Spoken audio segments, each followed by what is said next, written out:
नमस्कार दोस्तों। आज का पहला क्वेश्चन हम लोग शुरू करते हैं, ज़्यादा देर नहीं करेंगे। और ये जो क्वेश्चन होते हैं वो एसएससी, आरआरबी, सीएचएसएल, आईबीपीएस और अदर गवर्नमेंट एग्जाम में आए हुए क्वेश्चन होते हैं, या तो एक्सपेक्टेड क्वेश्चन होता है, वैसे ही क्वेश्चन को मैं पिक करता हूँ। ठीक है, तो आज बायोलॉजी और जियोलॉजी दोनों का क्वेश्चन हम लोग साथ में देखने वाले हैं। ठीक है, तो पहला क्वेश्चन है, वनस्पति विज्ञान की वह शाखा जिसके अंतर्गत कवकों का अध्ययन किया जाता है कहलाता है। मतलब क्या इसमें पूछा जा रहा है कि कवक के अंतर्गत क्या आता है। ठीक है, तो इसका जो आंसर है वो है माइक्रोलॉजी। ठीक है, माइकोलॉजी को हम लोग कवक के अंदर पढ़ते हैं। और जो ये जो है इनके जो किन्होंने इसको खोजा था वो मैं बता देता हूँ।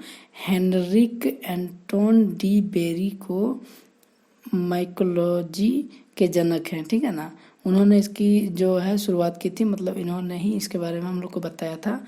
और जो कवक है उसके बारे में मैं थोड़ा सा बता दूं। जो जो आप छाती देखते हैं, मशरूम जिसको बोलते हैं, हम लोग गांव के ठेठ भाषा में उसको छाती बोलते हैं और शहर में उसको मशरूम बोलते हैं। तो मशरूम जो होता है उसी को कवक बोलते हैं। ठीक है, तो चलिए अगला क्वेश्चन देखते हैं। कवकों की कोशिका भित्ति किसकी बनी होती है? ठीक है, अच्छा सवाल है। कवकों की कोशिका भित्ति मतलब किसकी बनी होती है?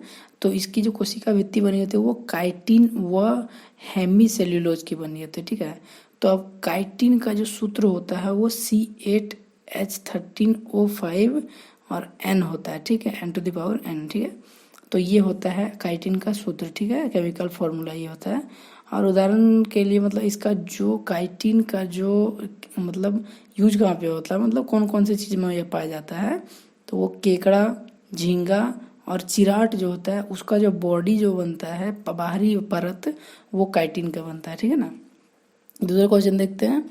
सभी कवक सदैव होते हैं, तो जो कवक होते हैं वो सदैव विविध पोषी होते हैं। ठीक है, जिसको इंग्लिश में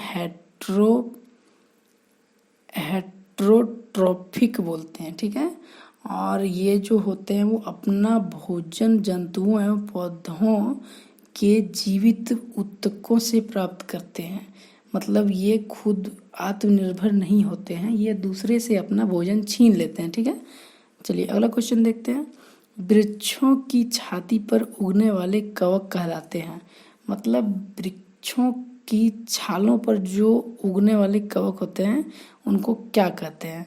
तो उनको हम कॉर्टिकॉल्स कहते हैं। ठीक है, कॉर्टिकॉलस। ठीक है, देखिए वृक्ष जो होता है, कोई भी पेड़ होता है, पेड़ के जो छाल होता है उस पे आप लोग बहुत लोग देखते होंगे कि ऐसे छाती हो जाते हैं, उल्टा छाती इसको बोलते हैं। ठीक है, ये थोड़े मजबूत होते हैं, जो ज़मीन पे होते हैं उससे उसके मुकाबले थोड़ा मजबूत होते हैं।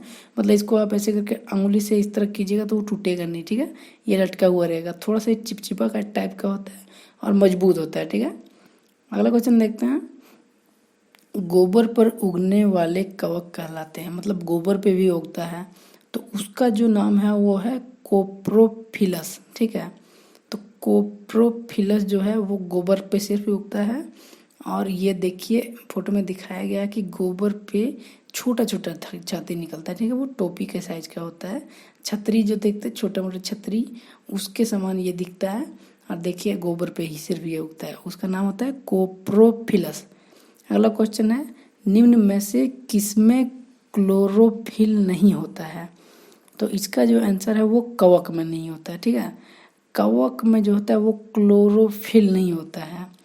अब जानते हैं कि पत्ते के हरे रंग का कारण जो होता है वो क्लोरोफिल होता है। ठीक है, क्लोरोफिल के और भी दो नाम होते हैं, जिसका नाम है पर्णहरित और हरित लवक। ठीक है, और ये फोटो में मैंने दिखाया है पर्णहरित और हरित लवक। ठीक है, अगला क्वेश्चन है, खाली चट्टानों पर उगने वाले लाइकेन को क्या कहा जाता है?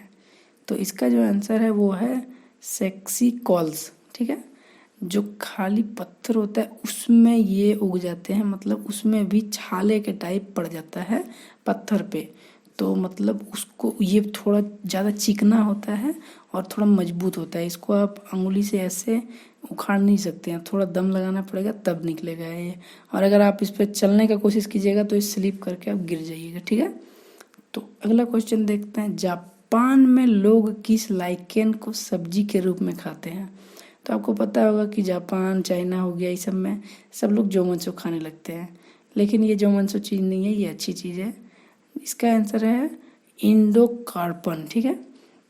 ये पौधों के, सूखे पौधों पे ये उगता है। और देखिए फोटो में दिखाया गया है कि इंडोकार्पन ये लाइकेन होता है, इसको खाया जाता है, ठीक है। अगला क्वेश्चन है, मिर्गी की औषधि किस लाइकेन से प्राप्त होती है? तो आपको पहले बता दूं कि मिर्गी जो होता है एक बीमारी होता है जो कि इंसानों में होता है। और इसमें क्या होता है कि अगर आपको मिर्गी का दौरा पड़ा तो उसमें क्या होता है, पूरा शरीर काम करना बंद कर देता है, मुंह से फेन आने लगता है, तो झाग आने लगता है। तो आपको इसमें करना क्या होगा कि जो मरीज है उसको हवा लगने दें, उसको भीड़ भाड़ ना लगाएं, और धीरे धीरे वो रिकवर हो जाता है, अपना 5-10 मिनट में ठीक हो जाता है, ठीक है ना। और परमेलिया जो है वो आपको, परमेलिया लाइकेन देखिए पाया जाता है, पौधा जो होता है ना, कोई भी पेड़ होता है, पेड़ का जो छाल होता है उसमें उगता है, देखिए वाइट कलर का होता है, नीचे के फोटो में आपको दिखाया गया है। तो चलिए अगला क्वेश्चन देखते हैं। एजोला है एक, मतलब पूछा जा रहा है कि एजोला क्या है? तो एजोला एक जलीय फर्न है, ठीक है। ये जो आदमी अपने हाथों में उठाया हुआ है उसी को बोलते हैं एजोला, ठीक है। ये जो है कुछ देश में तो लोग इसे चटनी व पकोड़े भी बनाते हैं। मतलब कुछ ऐसे भी देश होते हैं जहाँ पे इसमें चटनी भी बनाया जाता है, पकोड़े भी बनाया जाता है, मतलब इसको खाया भी जाता है, ठीक है। लेकिन ये जो होता है बायोडीजल का भी प्रयोग किया जाता है, इससे बायोडीजल भी बनता है, ठीक है ना। और शैवाल से मिलता जुलता कुछ ये होता है, ठीक है। लेकिन जो एजोला होता है वो धान के खेती के उपज को बढ़ाने में बहुत मददगार होता है, ठीक है। तो अगर आपके धान के खेत में ये एजोला हो गया है तो आपको चिंता करने की जरूरत नहीं है, आपका खेती में बहुत ज़्यादा बढ़ोतरी होगी, ठीक है, फसल आपका बढ़ेगा। अगला क्वेश्चन है, निम्नलिखित में से किसे जैव उर्वरक के रूप में प्रयोग किया जाता है? तो इसका जो आंसर है वो एजोला होता है, ठीक है। आपको मैंने पिछला क्वेश्चन में बताया कि जैव इसमें जो होता है वो खेती को वो थोड़ा बूस्ट करता है, ठीक है। नीला हरित कवक एक जैव उर्वरक है, ठीक है। वो नीला हरित कवक एक जैव उर्वरक है, आपको मैंने फोटो भी दिखाया था, और जिससे कि आपको याद करने में आसानी हो। तो अगला क्वेश्चन देखते हैं, सबसे अधिक क्रोमोसोम किस में पाए जाते हैं? तो इसका जो आंसर है वो है टेरिडोफाइट्स में पाए जाते हैं। अब टेरिडोफाइट्स क्या होता है? तो ये जो फोटो ऊपर वाला आप फोटो देख रहे हैं जिसमें हरा हरा दिख रहा है पत्ती, उसको टेरिडोफाइट्स उसमें पाया जाता है, ठीक है। तो अब जानते हैं कि क्रोमोसोम है जो वो कितना पाया जाता है, तो वो 1600 पाया जाता है, ठीक है ना। मतलब 800 जोड़ा पाया जाता है, ठीक है। अब जानते हैं कि अब ये क्रोमोसोम होता क्या है। तो क्रोमोसोम जानने के लिए आपको ये होता है, जैसे कि मानव में कितना होता है क्रोमोसोम ये जानते हैं। तो मानव में क्रोमोसोम 23 जोड़ा होता है जो कि टोटल 46 पाया जाता है, ठीक है। और क्रोमोसोम का हिंदी में हम लोग गुणसूत्र कहते हैं, ठीक है। और जानते हैं कि क्रोमोसोम पाया कहाँ जाता है? तो ये केंद्रक के अंदर, मतलब न्यूक्लियस जो होता है उसके अंदर क्रोमोसोम पाया जाता है। और क्रोमोसोम के अंदर डीएनए पाया जाता है, ठीक है ना। और क्रोमोसोम के जो बीच वाला भाग आपको दिख रहा है उसको सेंट्रोसोम कहते हैं, ठीक है। अब इसी के अंदर डीएनए, आरएनए और आपको और भी बहुत सारे जीन्स पाए जाते हैं, तो इसी में सब चीज़ पाया जाता है, ठीक है। तो अगला क्वेश्चन है, किस वर्ग के पौधों में बीज बनते हैं परंतु बीज नग्न रूप में पौधे पर लगे रहते हैं? इसका कहने का मतलब है कि जिम्नोस्पर्म जो होता है एक पौधे का नाम है, जिनमें जो बीज होता है वो नग्न अवस्था में पाया जाता है, ठीक है। और इसका जो नाम होता है जिम्नोस्पर्म, जो इसका अलग 2 नाम और होता है जिसका नाम है अनावृत बीजी या फिर विवृत बीज, ठीक है। तो अगला क्वेश्चन देखते हैं, सिल्वीकल्चर वनस्पति विज्ञान की वह शाखा है जिसमें वर्णन होता है, इसका आंसर है शैवालों के संवर्धन का, ठीक है। शैवाल जो होता है उसके बारे में थोड़ा जान लेते हैं। शैवाल एक बायोमास उत्पादन हेतु काम लागत वाली प्रौद्योगिकी होती है जो कि आपको इंडस्ट्री में देखने को मिलेगा। ठीक है, तो आज के लिए बस इतना ही क्वेश्चन रखते हैं। अगले दिन फिर से हम लोग बहुत सारे क्वेश्चन लेके आएंगे, और आपको कुछ सवाल हो तो आप पूछ सकते हैं। और टेस्ट के लिए आप रेडी रहिए।